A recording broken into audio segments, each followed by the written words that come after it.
জয় গোস্বামীকে ডাকলেন, উনি সিঁড়ি পর্যন্ত চলে গেছিলেন, তারপর দর্শকদের একাংশ এখানে বিশৃঙ্খলা হয়। আমি দেখেছি ওসমান দাও বলেছিলেন যে শান্ত হতে, কিন্তু সম্ভবপর হয়নি। আপনার অনুভূতিটা আপনি কি বলছেন? না, আমার খারাপ লেগেছিল, কারণ ওটা তো শুধু জয়কে অপমান করা হয়নি, আমাকেও অপমান করা হয়েছে, কারণ আমি তো জয়কে ডেকেছিলাম। তো আর আমি আমার যে ভাষণ ছিল সেখানে তো আমি বাক স্বাধীনতার কথাই বলেছিলাম, যে আমাদের ভিন্ন মত থাকতে পারে, কিন্তু সবাইকে কথা বলতে দিতে হবে, কারো কথা বন্ধ করে দেওয়া ঠিক নয়। আমি তো ঠিক যে কথাটাই বলেছিলাম, যারা আমার কথা পছন্দ করেছিলেন তাদের মধ্যেই কি তারা ছিলেন যারা জয় গোস্বামীকে মঞ্চে উঠতে দেননি? তাহলে তো দুরকম হয়ে গেল না? একদিকে একজন যখন মত প্রকাশের অধিকারের পক্ষে বলছে তখন তোমরা তাকে সমর্থন করছো, কিন্তু মত প্রকাশের অধিকারের জন্য যখন বাস্তবে তিনি আরেকজন কবিকে ডাকছেন, তুমি তখন তার কথা শুনতে চাইছো না। তাহলে তো আমার তো খারাপ লাগবে, আমার লেগেছে, এবং আশা করি এইরকম অবস্থা আর হবে না, কারণ কলকাতা প্রগতিশীলদের শহর, এখানে সবাই বাক স্বাধীনতা এবং মত প্রকাশের অধিকারে বিশ্বাস করেন বলেই আমি বিশ্বাস করতে চাই। এবং রাজনৈতিক আদর্শ ভিন্ন হতে পারে, কিন্তু সবারই তার ভিন্ন মত প্রকাশ করার অধিকার থাকতে হবে। অনুষ্ঠান শেষে ঘটনার পর আপনার সঙ্গে কথা বলেছিলেন জয় গোস্বামীর সঙ্গে, অনুষ্ঠান শেষের আগে আপনার বক্তব্য শুনে বেরিয়ে গেছেন, আমরা কথা বলেছিলাম না আজকে না, কথা হয়নি, কিন্তু আমি কথা বলবো। এটা শুধু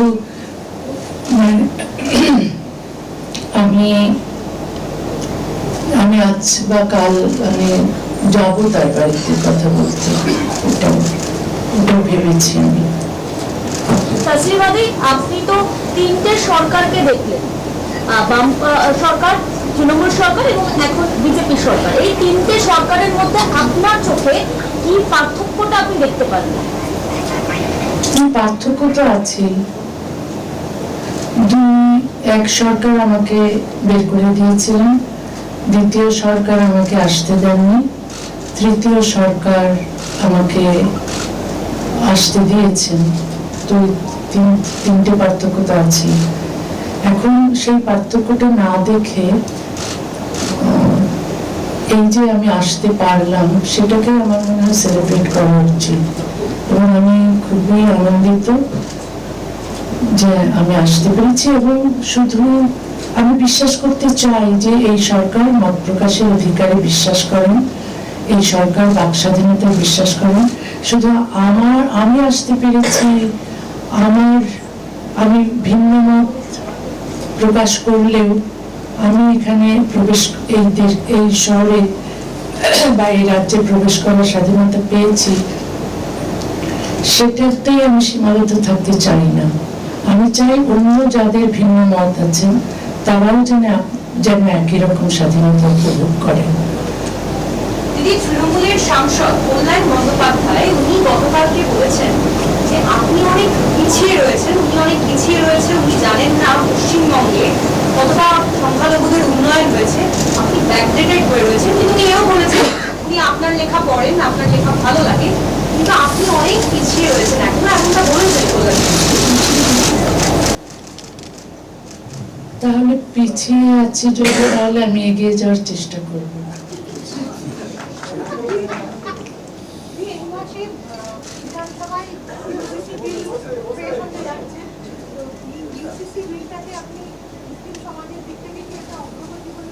হ্যাঁ, অভিন্ন দমনবিধি তো, সেটার জন্য আমি 40 বছর ধরে সংগ্রাম করছি।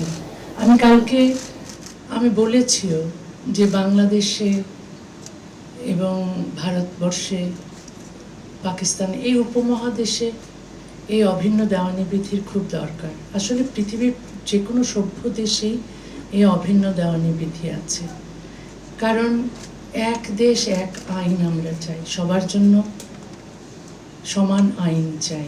বিশেষ করে নারীরা ধর্মীয় আইনের অধীনে যদি থাকে তাহলে তাদের বিরুদ্ধে বৈষম্য আমরা দেখি, নির্যাতন দেখি। তো সেইগুলো চলে যায় যদি আমরা সমান অধিকারের ভিত্তিতে অভিন্ন দেওয়ানি বিধি তৈরি করি, এবং এটা মাস্ট, এটা সভ্যতার প্রথম শর্ত। কারণ এখানে আমরা দেখছি মুসলিম মেয়েরা বৈষম্যের শিকার হচ্ছে। বাংলাদেশে হিন্দু মেয়েদের কোনো অধিকার নেই, ওখানে হিন্দু মেয়েরা কোনো পিতার সম্পত্তির অধিকারী হতে পারেন না। তারা ওখানে হিন্দু পুরুষেরা বহুবিবাহ, ওখানে তাদের বহুবিবাহ প্রথা তারা উদযাপন করেন। যে কোনো হিন্দু পুরুষ প্রচুর বিয়ে করতে পারেন, কোনো হিন্দু মেয়ের ডিভোর্স করার স্বাধীনতা নেই। কিন্তু ভারতবর্ষে সেই হিন্দুদের জন্য যে আইন ছিল 1956 হিন্দু অ্যাক্টে, সেটা সমানাধিকারের ভিত্তিতে করা হয়েছে, কিন্তু বাংলাদেশে করা হয়নি। সুতরাং হিন্দু মেয়েদের ওখানে স্বাধীনতা পেতে হলে, অধিকার পেতে হলে অভিন্ন দেওয়ানি বিধির দরকার, এবং সেটা সম্পূর্ণ সমান অধিকারের ভিত্তিতে হতে হবে। বাংলাদেশে মুসলিম মেয়েরা বৈষম্যের শিকার ধর্মীয় আইনের কারণে। তো এই সমস্ত বৈষম্য চলে যাবে যদি অভিন্ন দেওয়ানি বিধি সমানাধিকারের ভিত্তিতে করা হয়। দিদি, বাংলাদেশে হিন্দুদের ওপর টর্চার, সেখানে মারধর করা, খুনের ঘটনা এবং ধর্মীয় স্থান সেগুলো ভাঙচুর করা, একটা রাম মন্দির হচ্ছিল সেটাও সেখানে করা যাবে না। ধর্মের অধিকার, মত প্রকাশের অধিকার যে কোনো দেশের ক্ষেত্রেই সত্যি হওয়া উচিত। বাংলাদেশে ডক্টর ইউনূসের জমানা হোক বা তারেক রহমানের জমানা, কোনো ডিফারেন্স দেখতে পাচ্ছেন? বা আগে শেখ হাসিনার জমানায় কোনো ডিফারেন্স দেখতে পেয়েছেন এই তিনটে রেজিমে? না, খুব একটা পার্থক্য নেই। হিন্দুরা অত্যাচারিত আগেও হয়েছে, এখনো হচ্ছে। যে খালেদা জিয়ার সময়, এরশাদের সময়, হাসিনার সময় এবং এখন ইউনূসের সময় এবং তারেক জিয়ার সময় একই রকমভাবে হিন্দুরা অত্যাচারিত হচ্ছে। তবে ইউনূসের সময়টায় বেশি অত্যাচারিত হয়েছে। হাসিনার সময়ে যে অত্যাচারিত হয়নি তা নয়। এখন যে হিন্দু বিদ্বেষী মানসিকতা যদি তৈরি হয় মানুষের মধ্যে, তাহলে তো ওটা হবেই। সবচেয়ে দরকার হচ্ছে শিক্ষা, যেখানে হিন্দু, মুসলিম, বৌদ্ধ, খ্রিস্টান সবাই সমান, সবার নাগরিক অধিকার এক, সবারই বেঁচে থাকার অধিকার আছে, যার যার ধর্ম পালন করার অধিকার আছে, এবং কারো অধিকার নেই অন্যের ওপর আক্রমণ করার। এই শিক্ষাটা যদি সরকার থেকে দেওয়া হতো, এই নানা রকম মসজিদ মাদ্রাসা করে ধর্মীয় শিক্ষা না দিয়ে, কারণ অনেক মাদ্রাসা মসজিদে এই অমুসলিমদের প্রতি ঘৃণা শেখানো হয় সেই বাচ্চা বয়স থেকে, তখন তারা ওই রকমের একটা হিন্দু বিদ্বেষী মানসিকতা নিয়ে বড় হয়ে ওঠে। তো সরকার যদি এই মাদ্রাসাগুলোকে নিয়ন্ত্রণ করেন, ওখানে কি শিক্ষা দেওয়া হচ্ছে, তাহলে হয়তো এগুলো অনেকটাই নিয়ন্ত্রণ করা যেতে পারে, এই বিদ্বেষগুলো। কিন্তু সেই রকম কোনো উদ্যোগ কোনো সরকারই নিচ্ছে না। কারণ এই সরকার, যতই সরকার আসে, তারাই সবই ওই ধর্মান্ধদের ভোটের জন্য ওদের সঙ্গে আপোষ করে। ওরা যা চায়, ওরা কোনো মুক্ত চিন্তককে মেরে ফেললেও তার বিরুদ্ধে সরকার ব্যবস্থা নিতে চায় না। তারপরে হিন্দুদের উপর অত্যাচার করলেও সেই সব সাম্প্রদায়িক ঘৃণ্য মানসিকতার লোকদের বিরুদ্ধে ব্যবস্থা নিতে চায় না, কারণ মনে করে যে তাতে তাদের ধর্মীয় অনুভূতিতে আঘাত লাগবে। তখন এই কারণেই হিন্দুরা অত্যাচারিত হয়। শুধু হিন্দুরা নয়, হিন্দু, বৌদ্ধ, খ্রিস্টানরা অত্যাচারিত হয়। শুধু তাই নয়, আমার মতো, আমি তো হিন্দু, বৌদ্ধ, খ্রিস্টান কমিউনিটি থেকে আসিনি, আমার উপর অত্যাচার হচ্ছে না, কারণ আমি মুক্ত চিন্তায় বিশ্বাস করি এবং আমি ধর্মীয় আইনের বদলে সমান অধিকারের ভিত্তিতে অভিন্ন দেওয়ানি বিধি চাই। যেহেতু আমি যে ধর্ম নারীকে যৌন দাসী হিসেবে গণ্য করে, সেই ধর্মের আমি সমালোচনা করি। সমালোচনা তো করতেই হবে, না হলে সংস্কার কী করে হবে, না হলে সমাজকে, একটা অন্ধকার সমাজকে আলোয় কী করে নিয়ে আসবো, একটা পিছিয়ে থাকা সমাজকে কী করে এগিয়ে নেব। তারপর এই যে ধর্মান্ধতা, কুসংস্কার, তারপর নারী বিদ্বেষ, এই নোংরা পুরুষতন্ত্র এত জাঁকিয়ে বসেছে যে এগুলোর সমালোচনা না করলে সমাজটাকে বদলানো যাবে না। সেই কারণে আমি সমালোচনা করি বলে আমাকে দেশ থেকে বের করে দেওয়া হয়, আমার ফাঁসির জন্য মিছিল হয়। এবং শুধু তাই নয়, যে মুক্তচিন্তকরা আমার মতোই কথা বলতেন, সেই মুক্তচিন্তকদেরকে আপনারা জানেন কিভাবে নৃশংসভাবে খুন করা হয়েছে। কিন্তু তারপরও আশা ছাড়ছি না, চেষ্টা করছি যে সমাজ কী করে সভ্য হবে, কী করে মেয়েরা সমান অধিকার পাবে, কী করে মানবাধিকার থাকবে। কারণ এইভাবেই কিছু মানুষ চেষ্টা করে যায় কোনো একটা সমাজকে পরিবর্তন করার জন্য।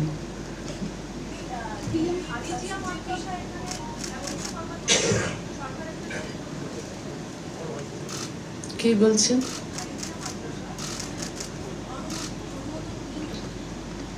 না, আসলে আমি মাদ্রাসা সম্পর্কে যতটুকু জানি, বাংলাদেশের মাদ্রাসা সম্পর্কে আমার যেটা মনে হয় যে মাদ্রাসাগুলো থাকা উচিত নয়। কারণ অনেক সময় মাদ্রাসা দেখা যায়, সব সময় নয়, অনেক সময় দেখা যায় যে মাদ্রাসাগুলোতে জিহাদি তৈরি হচ্ছে। কারণ এখন আপনারা যদি দেখেন নিউজগুলো, বা মাদ্রাসায় শিশুর ধর্ষণ চলছে, শিশু নির্যাতন চলছে, বলাৎকার চলছে, এবং ইমাম, মাদ্রাসার শিক্ষক এরা ধরা পড়ছে, এরা জেলে যাচ্ছে। কিন্তু এদের এই শুধু তো শাস্তি দিলে হয় না, এই শিক্ষা ব্যবস্থার পরিবর্তন দরকার। আর মাদ্রাসার আমার মনে হয় না কোনো দরকার আছে, কারণ এই মাদ্রাসা থেকে পাশ করে কেউ কিছুই করে না। মানে কেউ, এটা হচ্ছে কি যে ওরা এক ধরনের ভিক্ষে করে খায়, চাঁদা তোলে খায় না।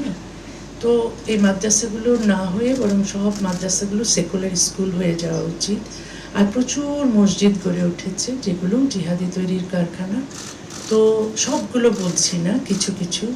তো ওই একটু মানে কিছু হলে কেউ যদি খুব টাকা কড়ি করে তাহলেই না একটা মসজিদ বানিয়ে দেয় কোথাও। তো এত মসজিদের দরকার নেই, এত মসজিদের দরকার নেই। এটাও আসলে সরকারের কন্ট্রোল করা উচিত। এবং সরকার নিজে থেকে ধর্ম প্রচার করুক সেটাও তো ঠিক নয়।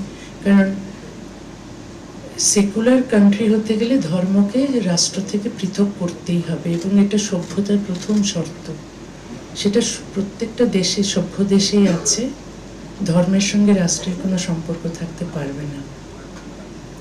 তো এইসব অনেক কিছু আছে যেগুলো করলে সমাজ উন্নত হয়, রাষ্ট্র ব্যবস্থা ভালো হয়, এবং মানুষ অনেক অধিকার এবং স্বাধীনতা নিয়ে বাঁচতে পারে।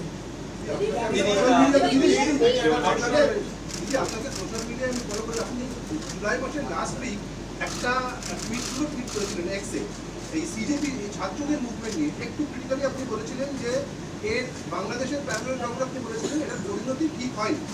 সেইটা নিয়ে যদি না, আমি তো এখানে ঠিক ফলো করিনি কি হচ্ছে, তবে আমি ওটা দেখে, একটা ছোট ভিডিও ক্লিপ দেখে আমার মনে হয়েছিল যে বাংলাদেশের যে 2024-এ যে ছাত্র আন্দোলন হয়েছিল ওটার মতোই মনে হয়েছে। কারণ সেই ছাত্র আন্দোলন বাংলাদেশের 24-এ আমাদের বোকা বানিয়েছিল।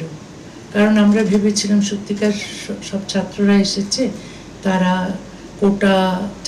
কোটা চাইছে না, কোটা উঠিয়ে দিতে চাইছে, তো ঠিক আছে, এটা হতেই পারে। শেখ হাসিনা তখন বলেছিলেন ঠিক আছে, ওটা সংশোধন করে দিচ্ছি। কিন্তু শেষ পর্যন্ত সরকার পতনের আন্দোলনে গেছে, এবং সরকার পতন হয়েছে, এবং আমরা টের পেয়েছি, দেখেছি, প্রমাণ পেয়েছি যে আসলে এই আন্দোলনের পেছনে জিহাদিরা ছিল, এবং জিহাদিরাই পরে দখল করেছে দেশ। তো পরিণতিটা ভালো হয়নি। সেই জন্য আমি বলেছি, সব ছাত্ররা কোথাও জমায়েত হলেই বা আন্দোলন করলেই সেটা যে সবসময় যে খুব পরিণতি ভালো হয় তা নয়। দিদি দিদি একটা প্রশ্ন Ma'am, do you think that foreign money and those jihadis who want to break the country apart were also behind this protest in Delhi, like the Cockroach Janata Party's banner or something like that? আমি এই আন্দোলন সম্পর্কে খুব একটা জানি না। আমি আমার উনি জিজ্ঞেস করেছেন যে আমার কি মনে হয়েছিল, আমার প্রথম একটা ভিডিও ক্লিপ থেকে ওটাই মনে হয়েছিল। আমার জাস্ট মনে হওয়াটা আমি লিখেছি। দিদি আপনি মুক্ত চিন্তার বিষয়ে বলছিলেন। হ্যাঁ, কলকাতায় আপনার বাড়িতে সাইরামে থাকতে চাইবেন? আমি এখনো সিদ্ধান্ত সেটা নেইনি। ওটা তো ভাড়াতে ছিলাম, ওটা নেই এখন আর। তো যদি আমি এখন পর্যন্ত সেটা সিদ্ধান্ত নিইনি, কখনো যদি নিই তাহলে আমি নিশ্চয়ই জানাবো যে আমি এখানে থাকতে চাইছি। দিদি আপনি মুক্ত চিন্তার দিদি দিদি আপনি মুক্ত চিন্তার বিষয়ে বলছিলেন। Ma'am, what future do you think for India and Bangladesh nation? Bangladesh এবং ভারতের রিলেশনটা ভবিষ্যতে কি হতে পারে সেটা তো দুই দেশের রাজনীতিকরাই ভালো বলতে পারবেন, আমি তো ভালো বলতে পারবো না। তবে আমি আশা করি দুই দেশের সম্পর্ক বন্ধুত্বপূর্ণ হোক। আমরা ৭১ দেখেছি, ৭১-এ কি করে ভারত সাহায্য করেছে বাংলাদেশ তৈরি হওয়ার জন্যে। সুতরাং আমরা যারা মুক্তিযুদ্ধে বিশ্বাস করি এবং আমরা যারা বাংলাদেশের স্বাধীনতায় বিশ্বাস করি, তারা ভারতের এই অবদানকে আমরা সবসময় স্বীকার করি। কিন্তু কিছু পাকিস্তানপন্থী জিহাদি আছে বাংলাদেশে, তারা এই ভারতকে শত্রু বলে মনে করে। এই সংঘাত চলছেই আমাদের। তবে যারা যুক্তিবুদ্ধি সম্পন্ন মানুষ, যারা শুভবুদ্ধি সম্পন্ন মানুষ, মুক্তিযুদ্ধের পক্ষের মানুষ, তারা সবাই ভারতের পক্ষে আছে এবং চাই ভারত এবং বাংলাদেশের মধ্যে সুসম্পর্ক থাকুক। দিদি আপনি মুক্ত চিন্তার বিষয়ে বলছিলেন। দিদি আপনি চুপ করুন না।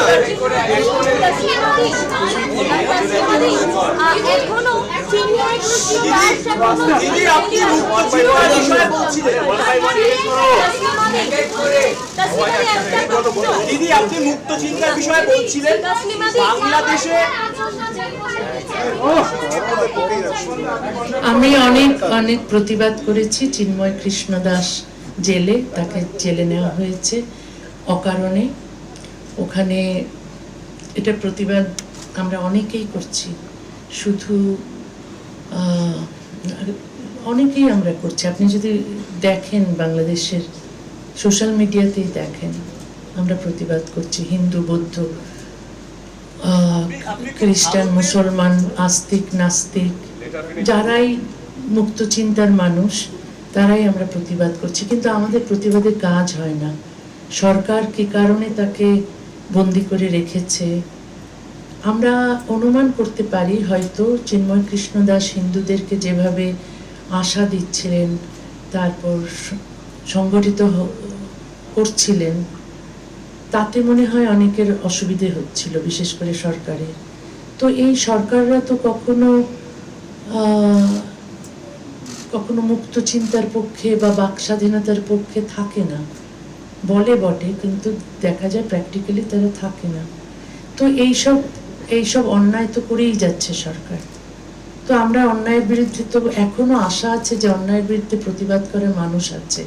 এত যে ঝুঁকি নিয়েও মানুষ কিন্তু প্রতিবাদ করছে, তারা জেলে যাচ্ছে, তারা নির্বাসনে যাচ্ছে, তারপরও কিন্তু প্রতিবাদ চালিয়ে যাচ্ছে। বাংলাদেশের অনেক মানুষ বাংলাদেশের বাইরে থাকতে বাধ্য হচ্ছে, তারাও কিন্তু প্রতিবাদ করছে। তারাও এই ইউরোপে, আমেরিকায় বা অন্যান্য দেশে যেখানেই বাংলাদেশের মানুষ আছে, যারা মৌলবাদী নয়, যারা প্রগতিশীল, সবাই আমরা চিন্ময় কৃষ্ণ দাসের পক্ষ হয়ে বলছি যে তাকে মুক্তি দাও। দিদি আপনি মুক্ত চিন্তার বিষয়ে বলছিলেন। দিদি একটু এদিকে, দিদি আপনি মুক্ত চিন্তার বিষয়ে আপনারা হাত তুলুন, এরকম করে কারো প্রশ্নই নেই।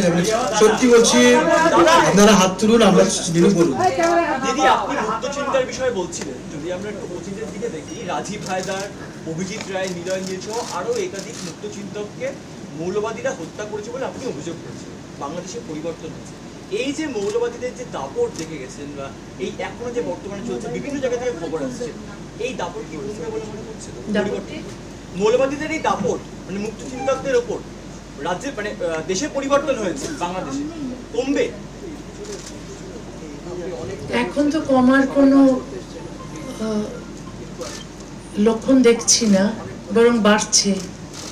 এখন আমরা জামাতে ইসলামীকে কখনো প্রধান বিরোধী দল হিসেবে কখনো দেখিনি, এখন দেখছি।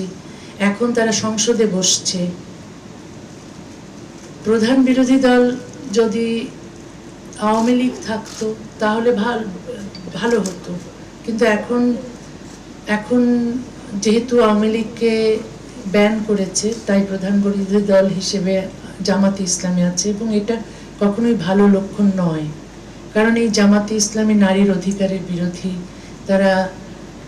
তারা সংখ্যালঘুদের অধিকারের বিরোধী, তারা তো সভ্যতা চায় না, তারা তো সেই সপ্তম শতাব্দীর আইন চায়। এই একবিংশ শতাব্দীতে তারা সপ্তম শতাব্দীর আইন নিয়ে আসতে চায়, শরিয়া আইন চায়। তো ওটা হলে তো কোনো সংখ্যালঘু ওখানে বাঁচতেই পারবে না, কোনো নারীও বাঁচতে পারবে না। তো সেই কারণে অন্ধকারের দিকেই যাচ্ছে। মুক্তচিন্তকরা তো দেশে এখন আর থাকতেই পারছে না, তারা মুখ খুলছে দেশের বাইরে গিয়ে। প্রচুর মুক্তচিন্তক বাংলাদেশ থেকে বেরিয়ে এসে এখন নেপালে থাকছে, কেউ ভারতে থাকছে। কালকে দুজন মুফতি মাসুদের সঙ্গে দেখা হলো, যিনি এককালে মুফতি ছিলেন, ইমাম ছিলেন, এখন কিন্তু নাস্তিক হয়েছেন। তো তারও দেশে নিরাপত্তা নেই। তারপর প্রচুর মুক্তচিন্তক এখন ইউরোপে, আমেরিকায় বাস করতে বাধ্য হচ্ছে। শুধু আমি নই, আমার মতো আরো অনেকেই আছে। এখন আমরা যদি দেশে গিয়ে নিরাপদে থাকতে পারি, তখনই বুঝতে হবে দেশ সভ্য হয়েছে। কিন্তু এই দেশকে সভ্য করার কোনো উদ্যোগ তো কোনো সরকারই নিচ্ছে না। সরকার নিজের স্বার্থ দেখছে, ধর্মকে ব্যবহার করছে, এই ধর্মকে ব্যবহার করে অনন্তকাল ক্ষমতায় থাকতে চাইছে। এটা প্রতিটি সরকারের এই একটা সমস্যা।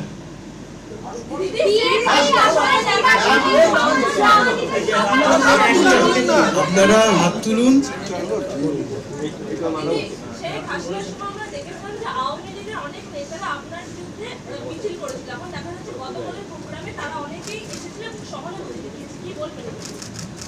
আমি জানি না তারা এসেছেন কিনা, সহানুভূতি দেখিয়েছেন কিনা, তবে আওয়ামী লীগের লোকদের মিছিল করতে আমি দেখিনি।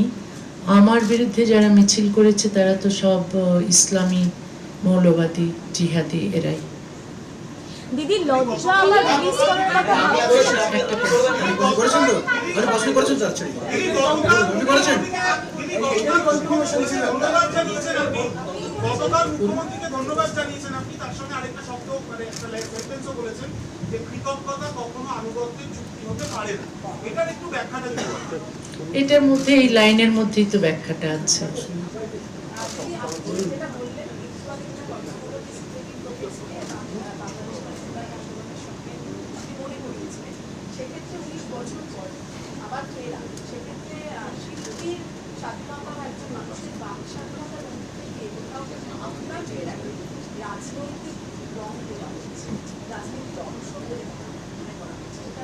আমি মনে করি না। আমাকে আমন্ত্রণ জানিয়েছে সেকুলার মিশন ট্রাস্টের ওসমান গনি মল্লিক, উনি প্রগতিশীল মুসলমান, এবং আমার দীর্ঘদিনের শুভাকাঙ্ক্ষী আছেন মোহিত রায়, এবং আরও একজন, তার সঙ্গে আগে আমার পরিচয় ছিল না, কিন্তু তারা ওসমানকে সহযোগিতা করছেন। এখানে কোনো রাজনীতি নেই। তো এখানকার যে মুখ্যমন্ত্রী বা পশ্চিমবঙ্গ সরকার, যে নির্বাচিত সরকার, আপনারা যারা নির্বাচন করেছেন তাকে, তিনি আমাকে এই নিরাপত্তা দিতে রাজি হয়েছেন, সে কারণে তো আমি আসতে পেরেছি। তাকে তো অবশ্যই আমি ধন্যবাদ জানাবো।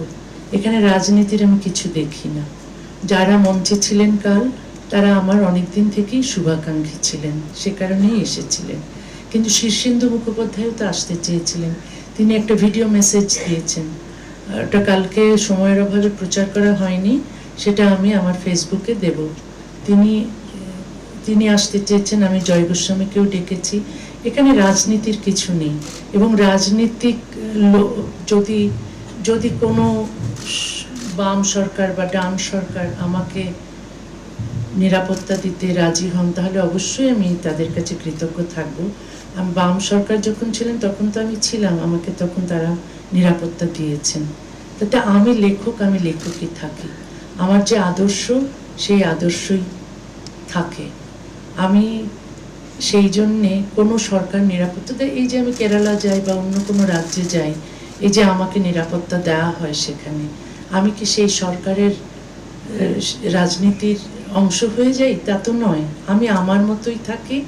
আমার যা কথা বলা, যে মত প্রকাশের অধিকারের পক্ষে, নারীর অধিকারের পক্ষে, মানবাধিকারের পক্ষে, ধর্মনিরপেক্ষতার পক্ষে, সেগুলো সমুন্নত রাখি।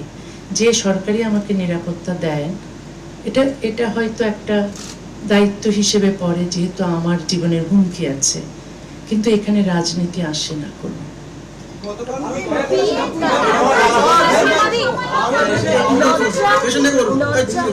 তুই প্রশ্ন করছিস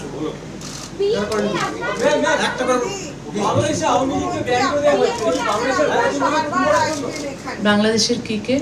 বাংলাদেশের আওয়ামী লীগকে ব্যান করে দেওয়া হয়েছে ম্যাম। বাংলাদেশের আওয়ামী লীগকে ব্যান করে দেওয়া হয়েছে। এটা কি শুধুমাত্র বাংলাদেশের গণতন্ত্রকে ফেল করার জন্য?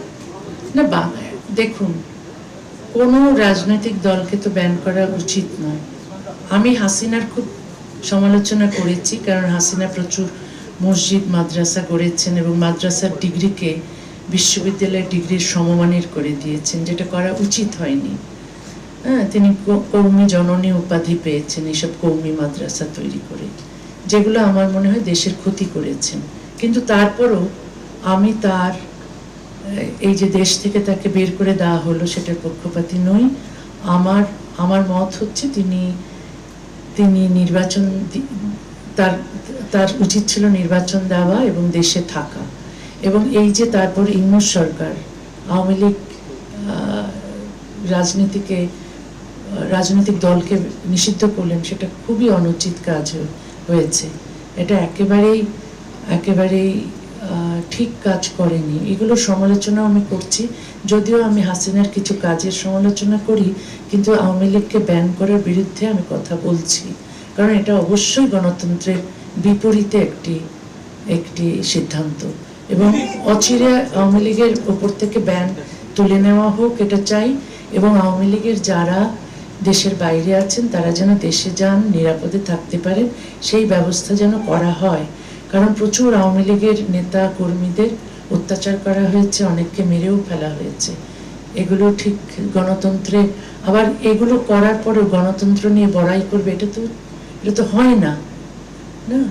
সেই জন্য তারেক রহমানকে আমার মনে হয় যে আমরা ওখানে যারা আছে, যারা প্রগতিশীল, তারা চাপ যেন দেয় যে আওয়ামী লীগের উপর থেকে যেন ব্যান তুলে নেওয়া হয়। একটু শুনুন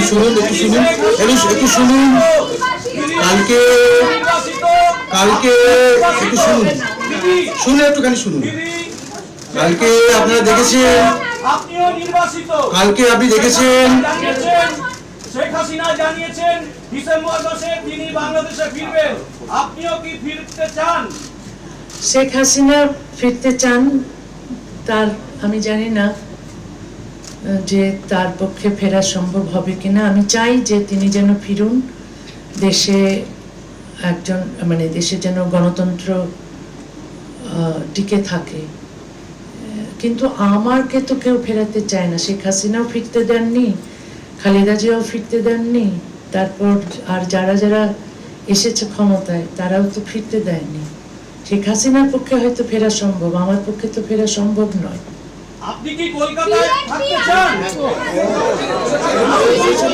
বলেছি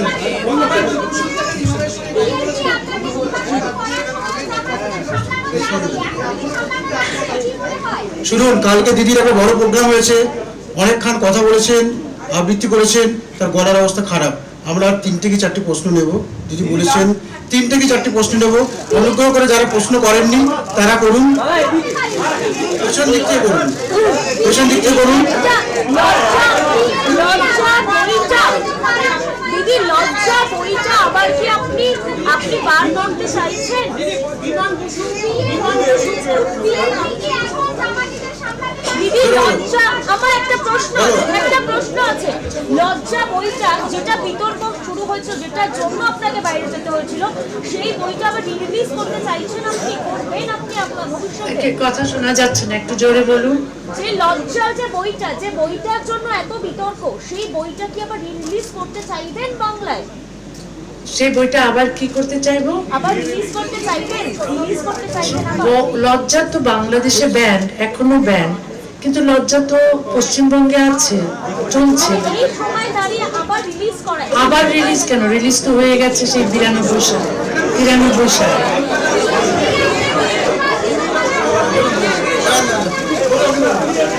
আপনি বেঁচে নেবেন।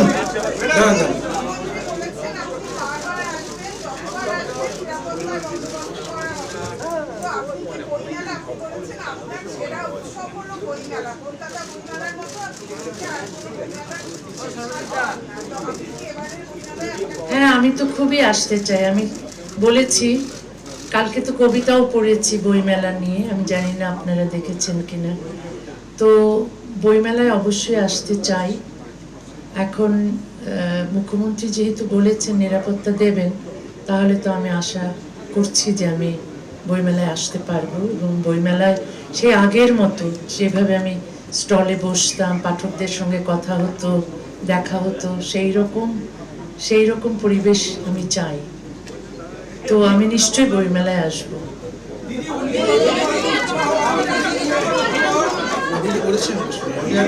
আপনি একটা প্রশ্ন করেছিলেন,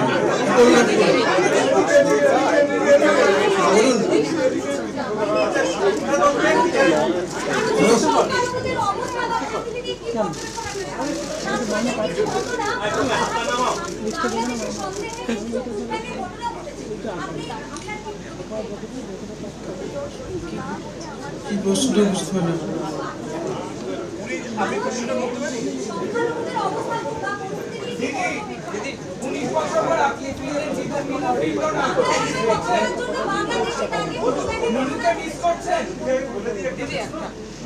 সংখ্যাতত্ত্বের বলিষ্ঠতার ভিত্তিতে যে সরকার তৈরি হয়, আমি আমাদের সাবকন্টিনেন্টে করা বলছি, সেই যে সরকার তৈরি হচ্ছে প্রতিটা জায়গাতে, এবং পরবর্তীকালে আমরা দেখছি সংসদে সাংসদ অথবা বিধানসভায় এমএলএ কিনা বেচা, এইগুলো চলছে আমাদের সাবকন্টিনেন্টে। এই ব্যবস্থার মাধ্যমে কি মুক্ত চিন্তকদের যে সুষ্ঠু ব্যবস্থা বা মানে সাম্য, সেটা কি তৈরি হওয়া সম্ভব?